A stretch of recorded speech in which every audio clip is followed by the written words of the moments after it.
पूर्वज चले गए तपस्या करते करते, आज जाकर के आपका मुझे दर्शन प्राप्त हुआ है।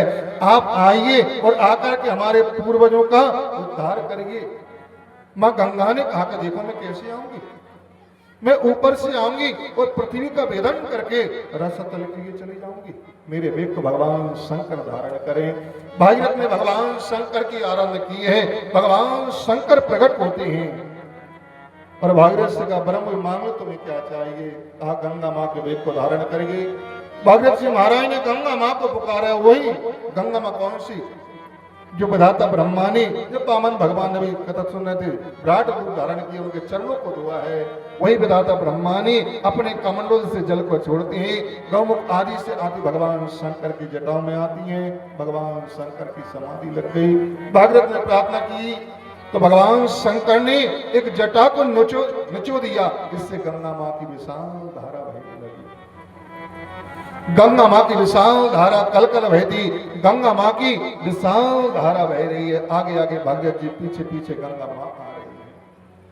हरिद्वार में देखिए आज इन 7 धाराओं में गंगा माँ बह रही है, क्योंकि वहां सप्तऋषि बैठे थे। सप्तऋषियों शंकर ध्वनि की है, गंगा माँ मेरे आश्रम से आए। 7 धाराओं में, जिसको सप्तपिंड कहते हैं, 7 धाराओं में गंगा माँ विभाजित होती है। आगे आगे भागीरथ जी जा रहे हैं, पीछे पीछे गंगा माँ जा रही है। और जन्य मुनि का आश्रम पड़ता था। मुनि ने देखा बहती हुई गंगा की धारा कहां से आ रही है। जैन मुनि ने सोचा ये तो मेरी कुटिया ही बह जाएगी। जैन मुनि बाहर आए और बाहर आकर के गंगा का ही पान करके पी गए गंगा को। और पीछे भागीरथ ने मुड़ करके देखा तो धूल पड़ गई है। भागीरथ जी महाराज आए महात्मा के पास में, कहा महाराज गंगा माँ कहाँ है। जैन मुनि का वो तो हम पी गए। भागीरथ जी ने कहा आप पी गए, हमारे पूर्वज मर गए तपस्या करते करते, तब गंगा माँ आई और आप ऐसे पी गए। बाबा मुझे तो गंगा चाहिए। जैन मुनि ने सोचा क्या करूं, मुंह से निकालूंगा अपवित्र हो जाएंगी, इसलिए कान के द्वारा भी निकाली गई। और ऐसा भी वर्णन है कि जान से प्रकट किया है, इसलिए वो गंगा माँ का नाम जाह्नवी पड़ा है। गंगा माँ का प्रकट होता है। आगे आगे भागीरथ जी, पीछे गंगा माँ। सगर के 60,000 पुत्र हैं, उनका स्पर्श करती हैं और स्पर्श करके भगवत धाम के लिए सब चले जाती हैं।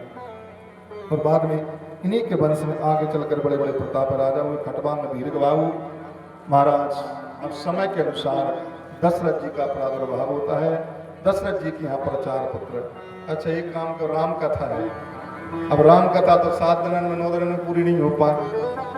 अब समय भी ये है कि सबको हो रहा है, भगवान का भी। तो एक काम करते हैं, राम कथा भजन के द्वारा पूरी राम कथा ही सुन लो, तो पूरी कथा का फल मिल जाएगा। इसलिए आइए भजन के द्वारा ही राम कथा को श्रवण करते हैं। हम कथा सुन